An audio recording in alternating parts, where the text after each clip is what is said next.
So now here we are on section number 3 of our topic, presenting research findings. And now we have talked about the abstract. So now we are moving on to the other part of the research article, which is the main body or the main body of the manuscript. And here we're going to talk about all of the sections of the main body, including the introduction, methods, result, and discussion. So let's start off with introduction. Introduction is actually the first part of the body of the manuscript, and it gives a background to your study or the current study, and it shares the existing evidence on that topic and the studies that have been conducted previously. And it includes details of previous research work in the subject area, as I already mentioned, and is helpful to understand the statistical methods and findings of other research that you are using or citing in your introduction. Because if you understand the statistical methods that they have used, then you can actually understand what the research was all about and what the research has concluded or found out, and then you can describe that previous work fairly and accurately. If you don't know what, for example, cohort study means and how is it conducted and what is the aim of the cohort studies, so you would not be able to present the findings of those studies in your introduction fairly and accurately. So when citing any research article or paper, always read the paper that you are about to cite or you are about to refer, rather than relying on second-hand reports leading to inaccurate reporting. For example, I am reading a manuscript and there is a statement and it has written a number at the end of it, and I quote that statement in my introduction and quote the study in which it was taken from. So that is not the right way to do it. Instead, go to the main source of that information, the main article, the secondary article took that information from, and read it, understand it, and then cite that study, and then you'd be better able to understand and share and report what the actual findings of that research or study were. Otherwise, you would end up in a game of Chinese whispers, and in Chinese whispers, you know, the information from one person to the other person, when it goes, it is tampered and it is not the same. So that is going to happen to your study as well. So you don't want that, right?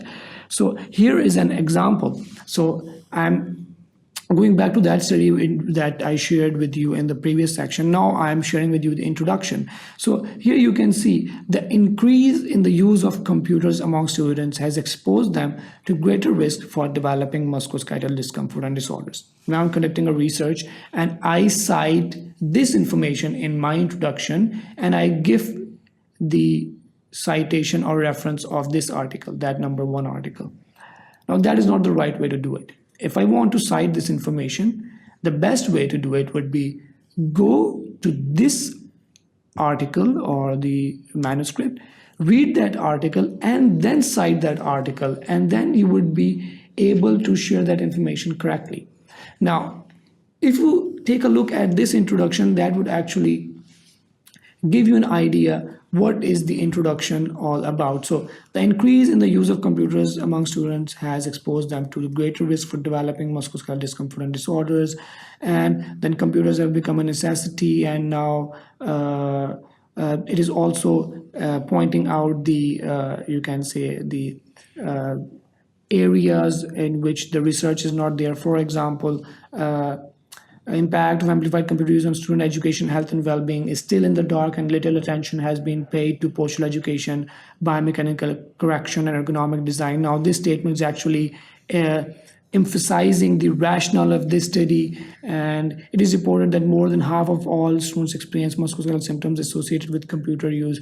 Now this is actually reinforcing the importance that why this study should be conducted, because more than half, which means about 50% of students are suffering from musculoskeletal symptoms. So it means there's a lot of population going through this, and it increases the worth of this manuscript. And then the author has mentioned the risk factors and At the end, the author has mentioned the purpose or the aim of the study as well. So this is a very small introduction, and if you look a brief look at it, you can actually get the idea that what is introduction all about. So this is an introduction of a original manuscript which has been published in JPMA in 2018, which is actually a short report. So that is why it is a very small introduction.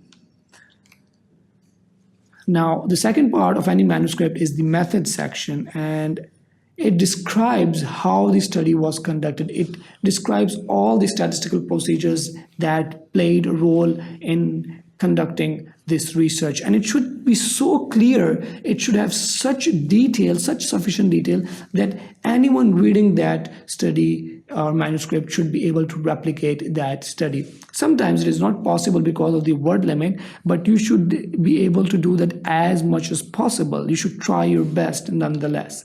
So what is important to include in methodology or method section? Setting or area where the study was conducted. For example, in the previous study, it was conducted at Shifa Tamir Millat University. So that is the study setting. There, the study sample was first obtained. So you have, like, for example, if I say the study was conducted from July 2018 to August 2018. So that would be the dates. Subjects included in the study, including any exclusion criteria. So which subjects were included, what was the inclusion criteria, and which were excluded, what was the exclusion criteria. Note the subjects are not always people. For example, if I talk about a systemic review, that in a systemic review, the studies are actually the subjects, not individuals. Similarly, for example, I am conducting a research on hospitals, so the hospitals would be subjects and not the individuals. Similarly, study design like cross-section descriptive study, randomized control trial, prospective cohort, quasi-experimental. So what type of study design was it? Details of the measurements used, what were the outcome measurement tools, and what was the unit for those measurements, source of any non-original data that you took from other, like for example, if you're calculating a sample size and you took data or some information from other research, so you should cite that as well. Sample size, what is the sample size, how was it calculated, how that, and that's the way you can justify it. Statistical methods, what were the tests used, what was the statistical software used, so mention all of that information. So if you mention all of this information in your method section, then it is going to be a good method section. So here's an example of method section from the same study and how you can present the sample size calculations in your method. So here's an example. So if we read it out, we can understand. Number of students at the time of study was 366 and the sample size was calculated to be 162. Now the sample has been mentioned, but it is not justified. So to justify it, we need to justify how it was calculated. So the justification is given by mentioning that it was calculated to be 162 using Rao-Soft sample size calculator, keeping 5% margin of error, 95% confidence interval, and 75% response distribution because of skewed distribution of data to one end based on the pilot study.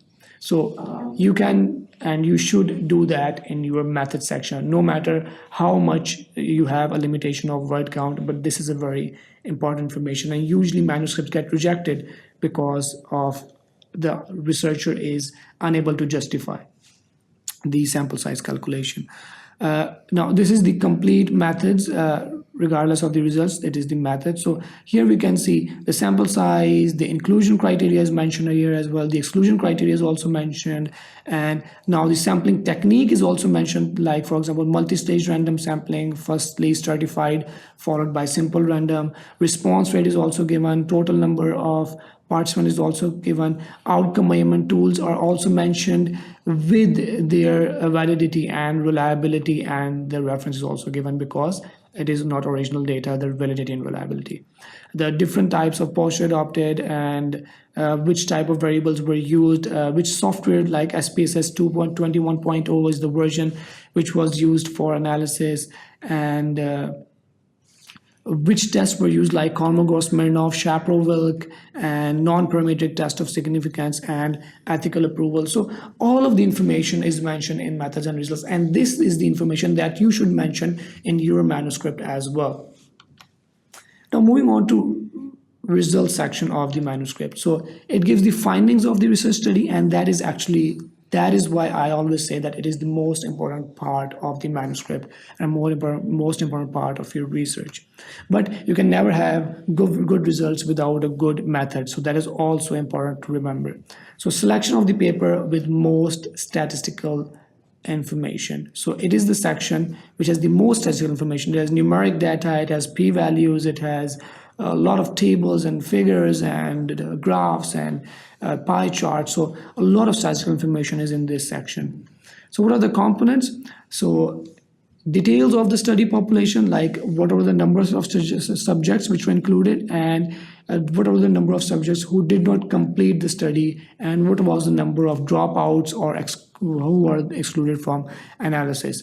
Other than that, flow charts such as consort diagram for randomized controlled trials can give a very good details of the study population and the dropouts and the excluded participants and all of that.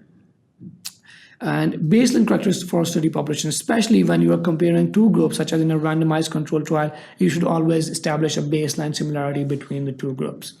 Main results from statistical analysis. So main results, focus on that. Always keep main results on priority instead of being carried away with the post hoc. So main results which are in accordance and conjunction with the findings and aims of the study. So they are best presented in tables and graphs with main findings presented in the text by citing, like if you are writing the main finding, cite table 1. So a person can get all the detailed information from the table, but the main finding in the text. Space limitation for medical journals can sometimes make it difficult to include all the statistical information that we would ideally like to. So the solution is focus on the main results first.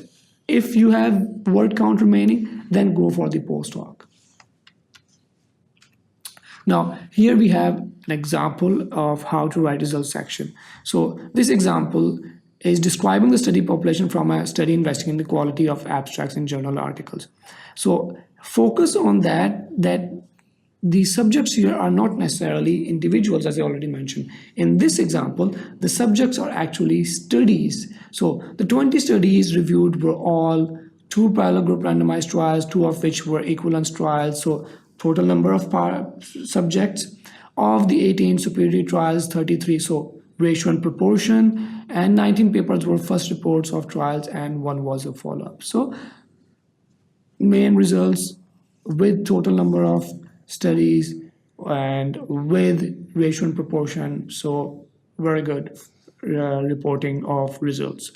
Similarly here, another example that describes the study population from a randomized trial. Now here we have couples or individuals who are actually the participants or subjects. So here you can see the duration of the study is mentioned, random allocation is described, total number of participants is described, the 2 groups is described, which are actually the control group 192 couples and intervention group 199 couples, and the baseline characteristics were comparable in the 2 groups. So they have established the baseline similarity. You can also put all of the detail of the baseline similarity in a table, and you can cite that as table 1 here.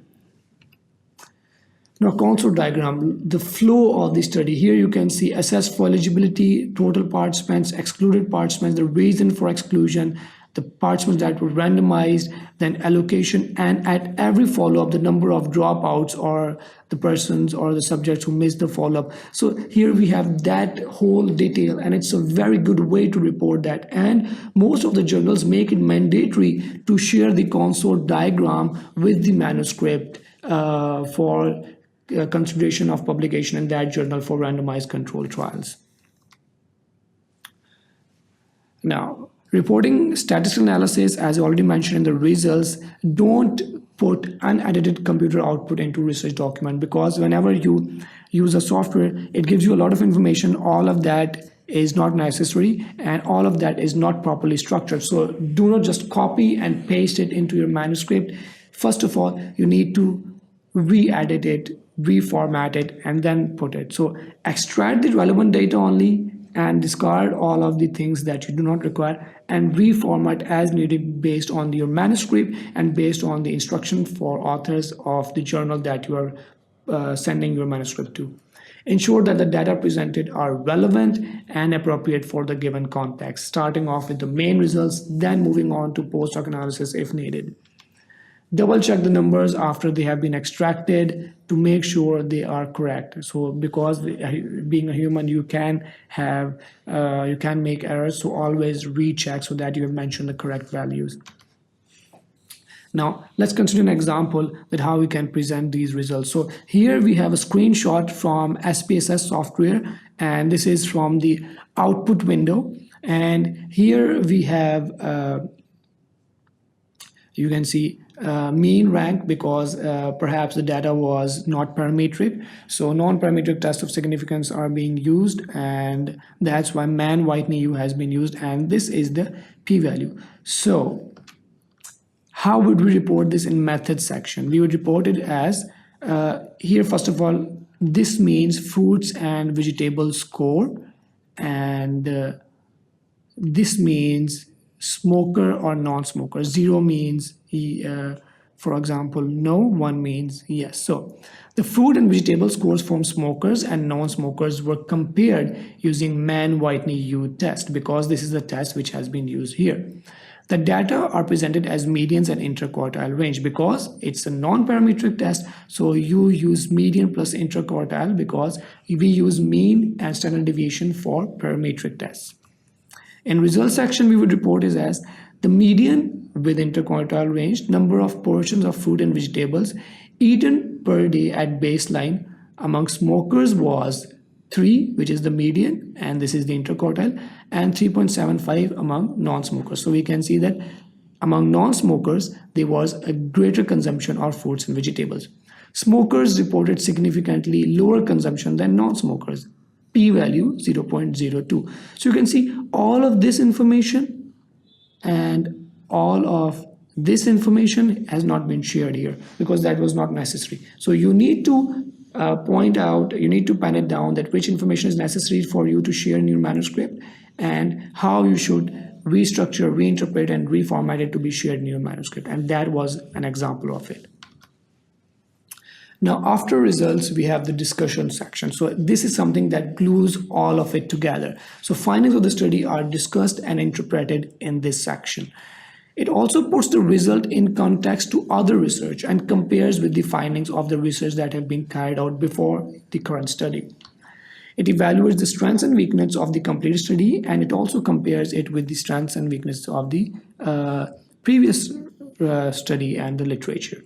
It includes less statistics than the results section, which consists of the most statistical values. Its sound understanding of, you should have a sound understanding of statistics is more important in forming conclusions, because if you do not understand statistics, you would not be able to interpret them correctly and make sound conclusions out of it. And it is very important to critically evaluate the study methodology whenever you are comparing your study with other studies. Critically evaluate their methodology as well as your methodology. Some medical journals have a specific structure for discussion, and it is important to check the journal's guidelines before submitting, which you can do by visiting the instruction of authors section in any journal's website. So here I have shared the structure of discussion of British Medical Journal, or BMJ, which is very famous. So requirements of BMJ for discussion includes statement of principal findings, so concluding all the findings in a descriptive statement from the results section, strengths and weaknesses of your study, strengths and weaknesses in relation to the previous studies that have been conducted and present in the literature, and discussing important differences and similarities in results. Meaning of the study, possible explanations and implications for clinicians and policymakers based on literature review and the findings of your study, concluding and sharing the explanation and implication in a descriptive format. Unanswered questions and potential for future research based on your study findings. So that is also something that you can share as a recommendation for further research. So that was all about section number 3. I hope you learned something new out of it. Keep on watching sqadia.com for more lectures like this. Thank you.